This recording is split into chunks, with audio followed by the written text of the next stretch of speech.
আমৃত্যু ভালোবাসি তোকে সিজন 2 আজকে থাকছে 91তম পর্ব এবং অন্তিম পর্ব। স্প্যারো ড্রিম হাউসের রুপটপ সাজানো রাজকীয়ভাবে। হলুদের পর আজ বিয়ের সাজ রক্তিম লাল আর সোনালি রঙে ঝলমল করছে।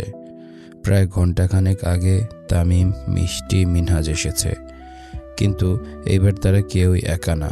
তামিমের সাথে তামিমের ওয়াইফ, মিষ্টির সাথে মিষ্টির হাজব্যান্ড ও তাদের মেয়ে, মিনহাজের সাথে মিনহাজের ওয়াইফ।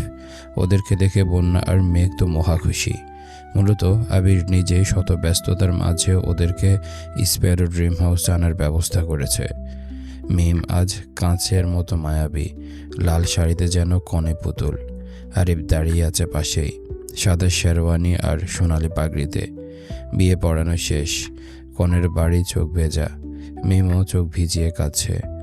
আইডিন, রাদীপ ও মিমের বান্ধবী সবাই আয়না দেখানোর জন্য আরিফ আর মিমকে একসাথে বসালো। মাঝখানে আয়না। আরিফ কানে ফিসফিসিয়ে বলল, এবার পুরো পৃথিবীর সামনে তুমি আমার আমৃত্যু। মিম লাজুক হেসে তাকালো। সেই আয়নায় প্রতিফলিত হাসি জানিয়ে দিল, এই ভালোবাসা কেবলই আজ শুরু, যার কোনো অন্ত নেই। সন্ধ্যা ঘনিয়ে এসেছে। খানবাড়ির সকলের চোখে অশ্রু।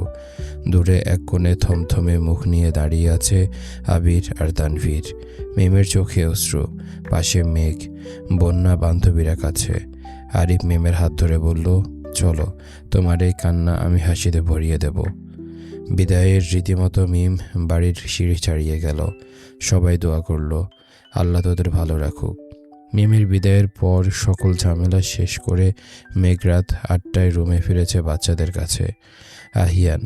আহিয়া দৌড়ে এসে মায়ের কোলে উঠল।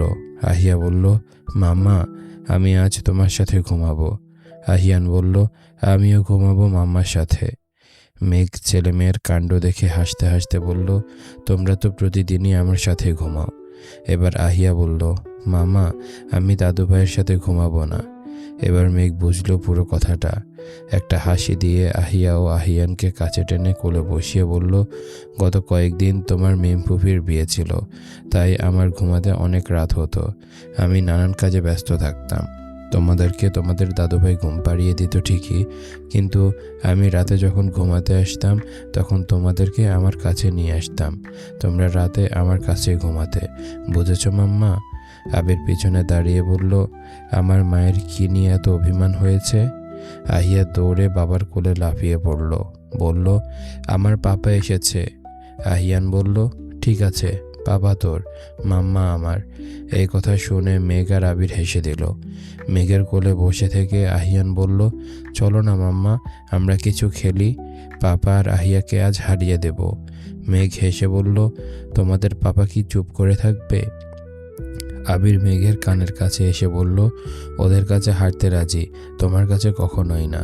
মেঘ বলল, আমি তো আগে হেরে আছি আপনার কাছে। আবির মৃদু হাসল, আর সেই হারটাই আমার জীবনের সবচেয়ে বড় জয়।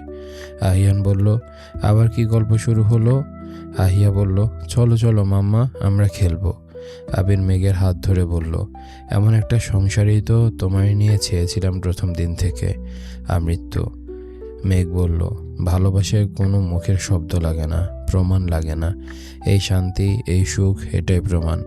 আহিয়ান ও আহিয়া যখন বিছানায় এক কোণে খেলায় ব্যস্ত, আবির তখন টুপ করে মেঘের ঠোঁটে চুমু দিয়ে বলল, এই ঠোঁট, এই হাসি, এই তুই, সবটাই তো আমার বেঁচে থাকার কারণ বউ। আজ শনিবার। আরিফদের বাড়ি সাজানো রাজকীয়ভাবে। দুপুরে রিসেপশন শেষে এখন খানিকটা শান্ত পরিবেশ। খানবাড়ির সকলে স্প্যারো ড্রিম হাউসে ফিরে বিশ্রাম নিতে ব্যস্ত। সবাই ক্লান্ত কিন্তু তৃপ্ত। মিমের বিয়ে নিয়ে গত কয়েকদিনে কেউ তেমন একটা বিশ্রাম নিতে পারেনি। আগামীকাল সকলেই ফিরে যাবে সেই চিরচেনা খানবাড়িতে। মেঘ হেসে বলল, এই তো কনে পক্ষের দায়িত্ব শেষ, এখন থেকে শুধু মিমের শ্বশুর বাড়ির চিন্তা। বন্যা বলল, আমাদের বাড়িটা যে কি ফাঁকা লাগবে মিম ছাড়া, সেটা শুধু আমরাই বুঝি। আবির পাশে বসে মেঘের কানে ফিসফিস করে বলল, তোমার মন খারাপ করে লাভ নেই, তোমার জন্য আমি আছি তো বউ। বন্যা খুক খুক করে কাশল। তারপর আর চোখে মেঘের পানে তাকিয়ে আস্তে আস্তে বলল, তুই আবির ভাইয়ের জন্য কতটা স্পেশাল সেটা এখন আমরা সবাই বুঝে গেছি। সবাই হেসে উঠল। আবির সঙ্গে সঙ্গে উঠে অন্যদিকে চলে গেল। ঘরটা রঙিন ফুলে ভরা, নরম আলো, ধীর সুর। আরিফ ধীরে ধীরে কাছে এলো। মিম নিচু মুখে বসেছিল। আরিফ পাশে বসে মিমের কাঁধে হাত রাখল। আরিফ বলল, এত কাঁদছো কেন? এ বাসর তোমার জন্য নতুন, আমার জন্য। তবে আমার কথা বিশ্বাস করো, আমি তোমার পাশে থাকবো সব সময়, যতটা তুমি চাইবে তার চেয়েও বেশি। মিম হালকা কাঁপা গলায় বলল, এতদিন আমার বাড়ির মানুষগুলো ছিল, আজ থেকে সব ফেলে চলে এলাম তোমার কাছে। আরিফ মিমের হাত দুটো নিজের হাতে ভেতর নিয়ে বলল, তোমার আজকের এই কষ্টের বিনিময়ে আমরা পাবো একটা ভালোবাসায় ভরা ভবিষ্যৎ। মিম চোখ তুলে তাকিয়ে হাসল। একটু কান্না ভেজা সেই হাসিতে ছিল ভালোবাসার প্রতিজ্ঞা। আরিফ মিমের কপালে স্নেহের চুমু এঁকে বলল, আজ থেকে শুধু তুমি আর আমি। হালকা রোমান্টিক আবহে ধীরে ধীরে রাত নেমে এলো। কথা, হাসি, কিছু অনিচ্ছারিত অনুভূতি আর ভালোবাসা। সময় গড়ায়। 1 মাস কেটে গেছে। মিম এখন পুরোপুরি আরিফের সংসারে ব্যস্ত। কখনো শাশুড়ির সাথে রান্না করে, কখনো ননদের সাথে রাদীপের নাম জড়িয়ে দুষ্টুমি। গত এই 1 মাসে রাদীপের সাথে আইরিনের বেশ একটা ভালো সম্পর্ক হয়েছে। এখন তারা খুব ভালো বন্ধু। ভবিষ্যৎ তাদের সম্পর্ককে কোথায় নিয়ে যাচ্ছে বা যাবে সেটাই দেখার পালা। খানবাড়ি আবার সেই আগের মতোই চঞ্চল। আহিয়া, আহিয়ান, ত্রিধা সবাই মিলে প্রতিদিন দুপুরে ছোটাছুটি, বিকেলে আলী আহমেদ খান, মোজাম্মেল খান ও ইকবাল খানের সাথে গল্প। মেঘ, বন্যা, তানভীর, আবির সবাই ব্যস্ত সংসার আর ভালোবাসায়। আবির মাঝে মধ্যে আহিয়াকে নিয়ে মাঠে ছুটে যায়। আহিয়ান বলে, পাপা গোল করব, তুমি ধরবা না, ঠিক আছে? আবির হেসে বলে, তোর জন্য আজও হেরে যাব। মেঘ ও বন্যা এখন পুরো সংসারের দায়িত্ব নিয়ে নিয়েছে। মালিয়া খান, হালিমা খান ও আকলিমা খান সংসার জীবনের কাজকর্ম থেকে ছুটি দিয়ে মেঘ, বন্যা পুরো সংসার সহ তাদের সেবা করায় ব্যস্ত সর্বক্ষণ।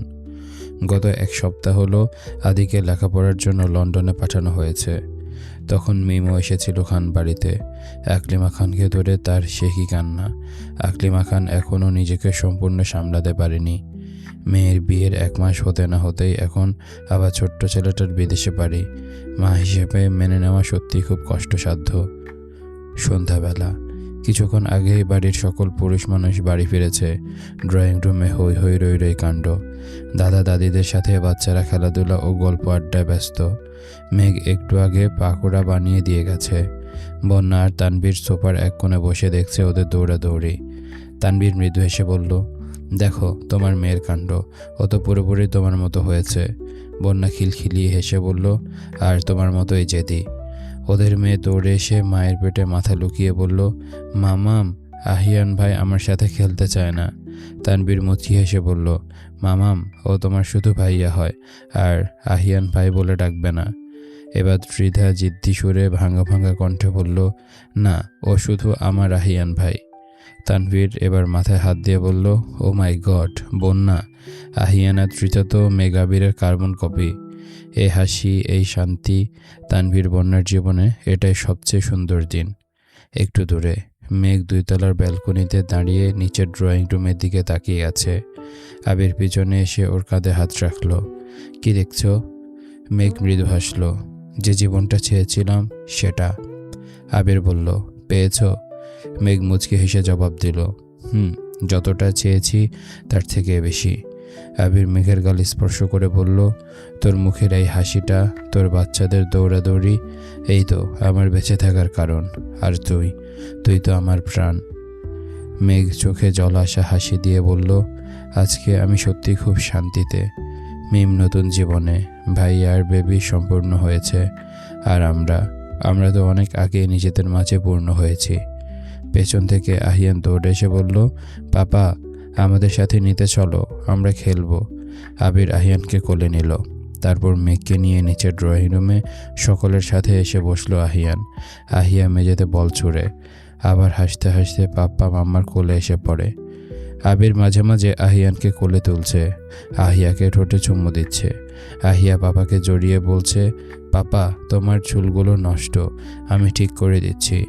আবির হেসে বলল, তোমার মতো প্রিন্সেস থাকতে আমার চুল নিয়ে চিনতে কি বলো? আহিয়া খিলখিল করে হেসে উঠল। সবাই ঘুমিয়ে গেছে। সারাদিনের হইচই শেষে পুরো বাড়ি নীরব। শুধু আকাশের থালার মতো মস্ত বড় চাঁদ, আর সেই চাঁদের আলোয় ভিজে থাকা খানবাড়ির চাঁদ। সেই চাঁদে মেঘ আর আবির পাশাপাশি বসে। কিছু না বলেও অনেক কিছু বলছে চোখ। হাতে হাত ধরে বসে আছে নীরবে। চাঁদের আলো পড়ে আছে মেঘের মুখে। সেই মুখের দিকে অপলক তাকিয়ে আছে আবির। আবির ধীরে বলল, আজ এই রাতটা যেন শেষ না হয়। তুমি, আমি, এই ভালোবাসা সব যেন এখানেই থেকে যাক। মেঘ আস্তে কাঁধে মাথা রাখল। সময় শেষ হয়, কিন্তু ভালোবাসা কোথাও শেষ হয় না। আপনার আমার এই গল্পের শেষ মানে আরেকটা শুরুর অপেক্ষা। আবির মেঘের মুখ ছুঁয়ে বলল, এই আমিময় আবির তোমাদের পরিপূর্ণ। মেঘ বলল, ভালোবাসা তো শুধু মুখের শব্দ না, এই সংসার, এই শান্তি, এই দুজনের একসাথে বাঁচা, সেটাই প্রমাণ। আবির হেসে বলল, এই ঠোঁট, এই হাসি, এই তুমি, তুমি ছাড়া আমি কিছুই না। তুমি ছাড়া আমি কোনো পরিচয় রাখি না। তুমি ছাড়া আমি ধূসর। চাঁদের নরম আলোয় আবির মেঘকে বুকে জড়িয়ে ধরল। ফিসফিসিয়ে বলল, এই শেষ না। তুমি আমার প্রতিটা শুরু, প্রতিটা শ্বাস, প্রতিটা বেঁচে থাকার কারণ। তুমি আমার আমৃত্যু ভালোবাসা। মেঘ চোখ বন্ধ করে বলল, আপনার বুকের এই জায়গাটাই আমার সবচেয়ে নিরাপদ ঘর। সব গল্প এখানেই শেষ হোক। আবির মৃদু হাসল। শেষ নয়, এই তো শুরু। তুমি, আমি, আর এই ভালোবাসা, আমৃত্যু। চাঁদ নীরব সাক্ষী থাকলো। সেখানে দুটো মানুষের গল্প থেমে নয়, চিরকাল ভালোবাসায় বেঁচে থাকবে। ভালোবাসা শেষ হয় না, শুধু রূপ বদলায়। আমৃত্যু, ভালোবাসি তোকে। এখানে এই গল্পটি শেষ হয়ে গিয়েছে, কিন্তু গল্পটি শেষ হয়েও লেখিকার দিক থেকে একটি বার্তা আছে। বার্তাটি ঠিক এরকম, এই গল্পের শুরুতে ছিল আবির মেঘের অসমাপ্ত গল্প, শেষে এসে তাদের সংসার, সন্তান, সুখ, সব কিছুতে পূর্ণতা। সুখের পরিণতি মানে হয় না গল্প শেষ, ভালোবাসা থেকে যায়, আমৃত্যু। কিছু গল্প থাকে যেগুলোর শেষ মানে কখনোই শেষ নয়। আবির মেঘের গল্পটা ছিল তেমনই। হাজারো ঝড়, ভুল বোঝাবুঝি, কান্না, অভিমান, সব পেরিয়ে শেষে ছিল শুধু এক টুকরো শান্তি, এক ফোঁটা হাসি, কিছু দুষ্টু খুনসুটি, আর অসীম ভালোবাসা। আহিয়ান যখন খুনসুটি করে, তানভীর বন্যা যখন নতুন করে তাদের সংসার সাজায়, আর আবির মেঘ যখন একে অন্যের হাতে হাত রেখে বলে, এই তো সেই ভালোবাসা যেখানে প্রমাণ লাগে না, শুধু অনুভবই যথেষ্ট। এই গল্পের শেষ লাইনটা ঠিক এই জন্যই, আমৃত্যু, ভালোবাসি তোকে। তো কেমন লেগেছে তোমাদের পুরো এই গল্পটি তা অবশ্যই আমাকে কমেন্ট করে জানাবে। পুরো গল্প জুড়ে আমি তারিফ ছিলাম তোমাদের সাথে। তোমরা আমার কণ্ঠে শুনেছ এই পুরো গল্পটি। আর অন্য কোন কোন গল্প তোমরা শুনতে চাও আমার কাছে, যতটুকু আমি জানি এই গল্পের 3rd সিজন অন্য আরেকজন লেখিকা লিখেছেন।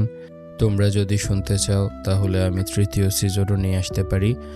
এই ভিডিওতে অ্যাটলিস্ট 50টা কমেন্ট চাই। 50টা কমেন্ট হলেই আমি এই উপন্যাসের 3rd সিজন নিয়ে আসব। তো দেখা হচ্ছে নতুন কোনো উপন্যাসে, নতুন কোনো গল্পে, নতুন কোনো চরিত্রে, নতুন কোনো কাহিনী নিয়ে। তোমাদের তারিফ দাদু আবারও আসবে নতুন রূপে। তো দেখা হচ্ছে নতুন কোনো ভিডিওতে। ততক্ষণ পর্যন্ত সবাই ভালো থাকো, সুস্থ থাকো। আজকের মতো আমি তারিফ এখানে বিদায় নিচ্ছি। আল্লাহ হাফেজ।